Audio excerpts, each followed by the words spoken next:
안녕하십니까. 한반도 안보전략연구원 이사장 송봉선입니다. 오늘은 인노총도 포퓰리즘성 현금 살포 반대라는 제목을 가지고 방송을 시작하겠습니다. 민주당 이재명은 지난달 선거 직전 민생 회복 지원금을 총선 공약으로 제시했습니다. 민생 회복 긴급 조처를 촉구하며 추경 논의를 시작해야 한다고 주장했습니다. 이러한 주장에 대해 민노총은 원내 일당이 내놓은 민생 정책이라는 것이 고작 1인당 25만 원의 민생 회복 지원금이라며 사상 초유의 고물가 시대의 그 후과를 고려치 않은 포퓰리즘 정책을 내놓고 민생을 운운한다고 비판했었습니다. 이어 영수회담이 총선 참패에 따른 정치적 부담을 완화하기 위해 여당이 보여주기에 그쳐서는 안 된다고도 했습니다. 이재명 역시 영수회담을 자기의 포퓰리즘 정책을 홍보하고 여당을 공격하기 위한 아리바이로 여겨서는 안 된다고도 덧붙였습니다. 상당수의 양식 있는 국민들도 지금 나라 빚이 얼마인데 현금 살포 정책이냐, 돈은 필요 없고 특검부터 빠르게 진행하라, 25만 원이나 풀어서 물가가 안 잡히면 책임이 누가 지나 등의 반응을 보였습니다. 문재인 정부 5년간에만 국가 채무가 400조 원 이상 늘어 국가 채무가 1000조 원으로 빚덩이 국가를 만들어 놓았습니다. 이런 급격한 나라빚 증가로 세계적 신용평가사들은 우리나라 신용도 하락을 경고하고 있습니다. 국가 채무는 문재인 정부가 출범한 2017년만 해도 660조 원, 국내 총생산 대비 36%에 그쳤습니다. 그런데 문정권 5년 동안 무려 400조 원이 불어나서 지난해 말 기준 1069조 원으로 GDP 대비 49.7%로 치솟았습니다. 2028년엔 60%에 육박할 것으로 전망됩니다. 이어 심지어 민주노총마저도 초유의 고물가 시대를 고려하지 않는 포퓰리즘으로 질책할 정도가 되어버렸습니다. 국민께서도 미래 세대의 주머니를 털어야 하는 전국민 지원금 정책에 동의하시는지 의문이라고 민노총은 또 짚었습니다. 현재 1172조 원을 돌파한 국가 채무를 언급하면서 당장 허리띠를 졸라매일 판인데 민주당 주장대로라면 현재의 나라 빚에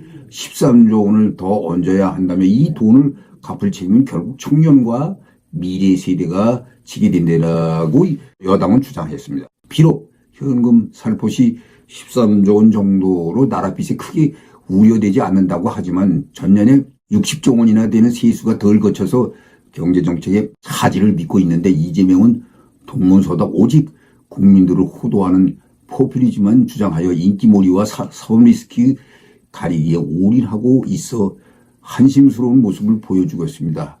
여야를 막론하고 지금의 정치권에 자라나는 세대에게 책임을 전가할 권리는 없습니다.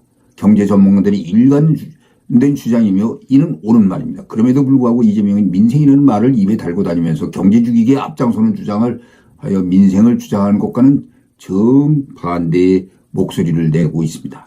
청년 기본소득의 인기몰이도 이재명 더불어민주당 대표가 성남시장 JMC 시작한 것으로 만 24세 성남시 거주 청년들에게 1인당 100만 원을 지급하는 사업입니다. 최초 명칭은 청년 배당이었습니다. 청년 배당으로 재미를 본 이 대표는 무상급식, 무상교복, 무상기본소득 등 무상 시리즈로 경기지사와 대선 후보를 거쳐 제1야당 대표직을 거머쥐었습니다. 이재명의 청년 배당 우리나라에서는 본격적인 포퓰리즘의 시작을 알린 신호탄이라고 볼 수 있습니다.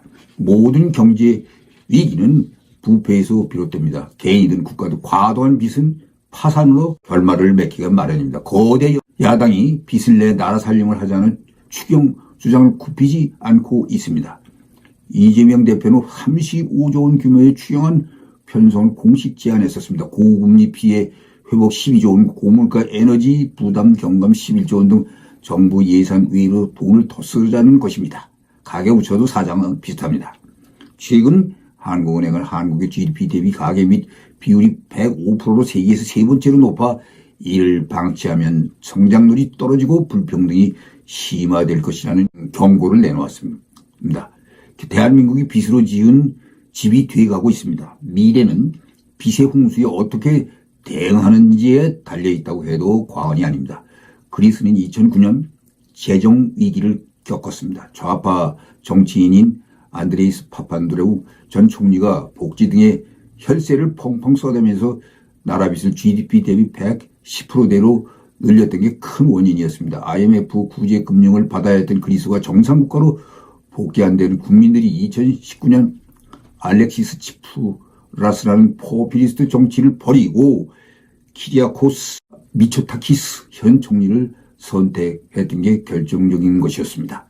치프라스는 최저임금과 연금 인상, 근로시간 단축 등 달콤한 공약을 내걸었으나 포퓰리즘의 후유증을 체험한 국민들의 호응을 얻지 못했습니다. 반면 마초타키스는 감세, 외국인 투자 유치 등 시장 친화적 정책으로 경제를 부활시켰습니다. 그리스와 달리 베네수엘라는 우고 차페스에 이어 또다시 포퓰리스트야 성향인 노조 활동가 출신 니콜라스 마두로를 대통령으로 선택함으로써 국민 고통이 이어지고 있습니다.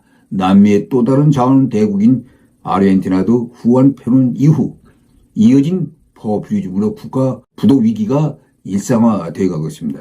정치인들은 달콤한 공약으로 국민들을 유혹하기 마련입니다.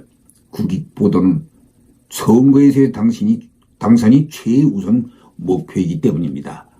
민주당은 문재인 정권 시절인 2020년 4월 21대 총선에서 돈으로 표를 사는 매표행위라는 비판에도 불구하고 추경을 통해 막대한 세금을 살포함으로써 승리한 경험이 있었습니다. 이재명 대표는 지난 대선 기간 중 부채 화폐화라는 주장도 서슴지 않았습니다. 추경 등으로 정부 빚이 늘어나는데도 한국은행이 돈을 찍어 내갚으면 된다는 것입니다. 이 대표의 이런 모습은 파판드레우나 차베스와 꼭 닮았습니다. 세상에 공짜 전심은 없는 법입니다. 문재인 정부처럼 빚내가며 펑펑 미래 세대의 몫을 맞당겨 쓰자는 주의는 한 푼이라도 아껴 대한민국의 지속 가능성을 위해 노력할 국민들의 몫에 반하는 것입니다. 국민 전체 10조 원을 풀면 겨우 잡혀가는 인플레에 또다시 불을 붙이자는 것으로 40년 만에 돌아온 세계적인 인플레 현상에 대처한 전 국민에게 돈을 풀자는 것은 공당의 정책으로는 정말 맞지 않는 말입니다. 그러면서도 인플레는 고금리로 대응할 수밖에 없고 그 고통을 전 국민에게 가고 있습니다. 돈을 푸는 것은 저소득, 심하게 겪는 취약계층에게 수혜를 가져오게 해야 하며 급증한 재화의 수급 병목을 풀어가는 것이 답입니다. 시청해 주셔서 감사합니다.